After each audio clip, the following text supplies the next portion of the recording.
सारे दिन के काम के बाद अगर थोड़ी-सी आउटिंग मिल जाती है ना, तो बहुत ज़्यादा रिलैक्स फ़ील होता है। तो शाम के टाइम पे हम लोग चले गए थे मार्केट में और यहाँ पे एक दुकान है, यहाँ मोमोज़ मिलते हैं, बड़े फ़ेमस थे उस टाइम पे यहाँ के मोमोज़।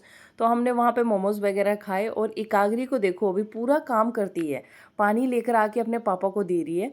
तो दूसरे दिन की सुबह नहा धो के उठ के मैं आ चुकी हूँ किचन में। आज मैं आपके साथ ना डोसा की प्रॉपर रेसिपी शेयर करने वाली हूँ। डोसा बैटर बनाने के लिए ना 3:1 का रेशियो होता है। 3 गिलास अगर चावल ले रहे हो तो 1 गिलास आपने यहाँ पे उड़द की दाल ले लेनी है। तो इसको हमने भिगो के रखना है थोड़ी देर के लिए, मतलब 2-3 घंटे के लिए, फिर ग्राइंड करके इसको और फूलने के लिए छोड़ देना है पूरी रात के लिए, और सुबह उठ के देखोगे तो बहुत अच्छे से फूला होगा। और अभी मैं बनाने जा रही हूँ इडली डोसा, और साथ में ही मतलब ये साउथ इंडियन खाना बनाने जा रही हूँ।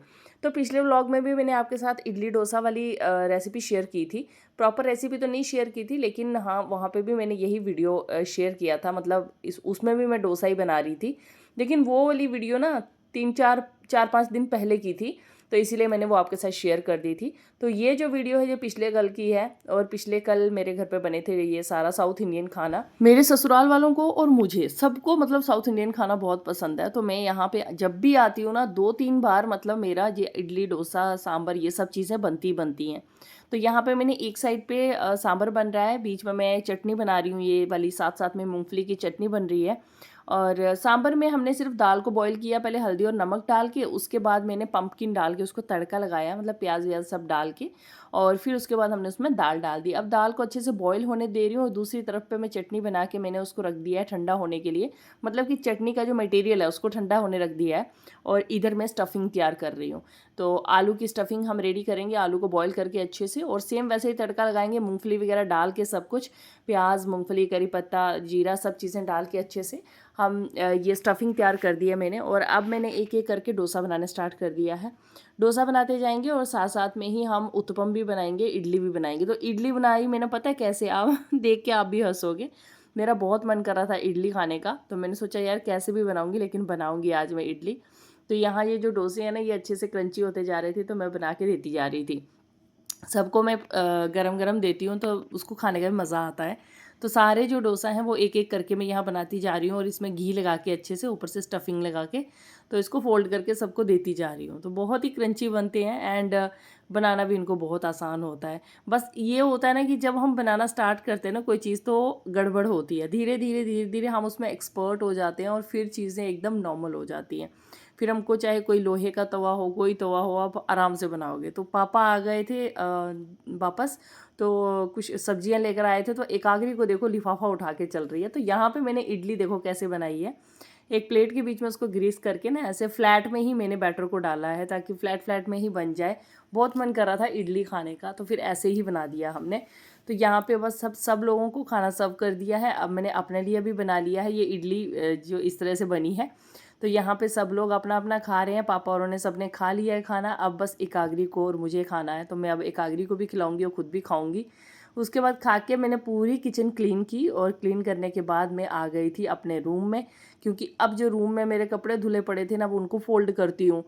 मतलब औरत के ज़िंदगी में ना फुर्सत नाम की चीज़ नहीं है। जब मैं ये सब काम करके ना, फिर उसके बाद मुझे जो काम मिलता है ना, वो मैं अपनी किसी वीडियो में या बाकी सब काम में देती हूँ। उसके सिवा मेरे पास कोई एक्स्ट्रा टाइम नहीं होता है। तो यहाँ पे अभी मेरी छोटी बेटी सोई थी और बड़ी बेटी बोल रही मम्मा भूख लगी है। तो फिर मैं किचन में आई, तो मैंने आके सबसे पहले जो सुबह वाला सांभर बचा था, मैंने कहा आज वही खाएंगे, क्योंकि वेस्ट क्यों करना। तो सांभर को मैंने डाला कढ़ाई में, और कुकर को धो के उसमें मैंने चढ़ा दिए चावल बनने के लिए।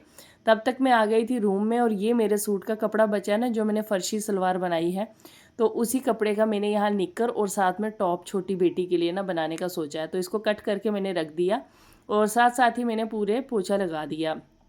काफ़ी गंदा हो जाता है, मतलब 1-2 दिन में तो इतना गंदा हो जाता है, एक दिन भी पोछा ना लगाओ तो पूरा एकदम मिट्टी मिट्टी आ जाती है घर में।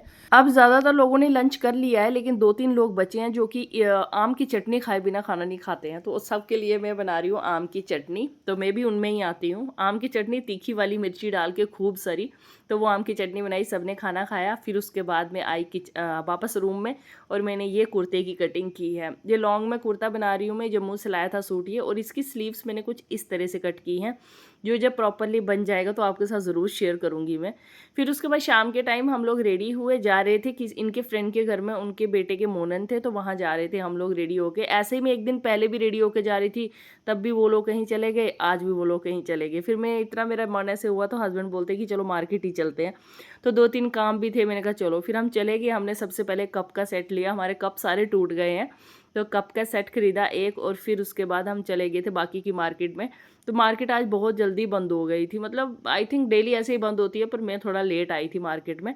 कप का सेट लिया, उसके बाद मैं चली गई कपड़े की दुकान पे। यहाँ पे ये वाला कपड़ा अभी बहुत ज़्यादा ट्रेंड में है, जैसे कि आपने देखा होगा ये दिल दिल वाला कपड़ा बहुत ट्रेंड में चल रहा है। तो ये कपड़ा मुझे मिल गया, तो मैंने ये वाला एक पीस ले लिया था सूट का, और साथ में अपनी देवर की बेटी के लिए मैंने ये कपड़े लिए हैं। एक ये इस तरह का लिया है कुछ ऐसे बेबी प्रिंट में, और एक इस तरह का फ्रॉक्स बनाने के लिए। तो ये मैं लेके वापस आ गई थी दुकान पे। यहाँ मैंने ये सोया चाप वगैरह ये पैक करवाए हम लोगों ने कि सबको खिलाएंगे घर पे जाके। और यहाँ पे इनको देखो, ये सड़क में जो लोग ऐसे बैठे होते हैं ना, बड़ा ऐसे इनको दुख देख के दुख होता है यार। लाइफ में इन लोगों को देख के ना बड़ी हिम्मत मिलती है कि भाई हमारे पास ज़िंदगी में सोने की जगह तो है, खाने को तो मिल रहा है ना, तो उसमें सेटिस्फाइड रहना चाहिए। तो फिर उसके बाद वापस आ चुके थे घर में, सब ने चाप खाई, और फिर डिनर आज हमारा जो है इस तरह का डिनर था, ये हमें कहीं से आया था।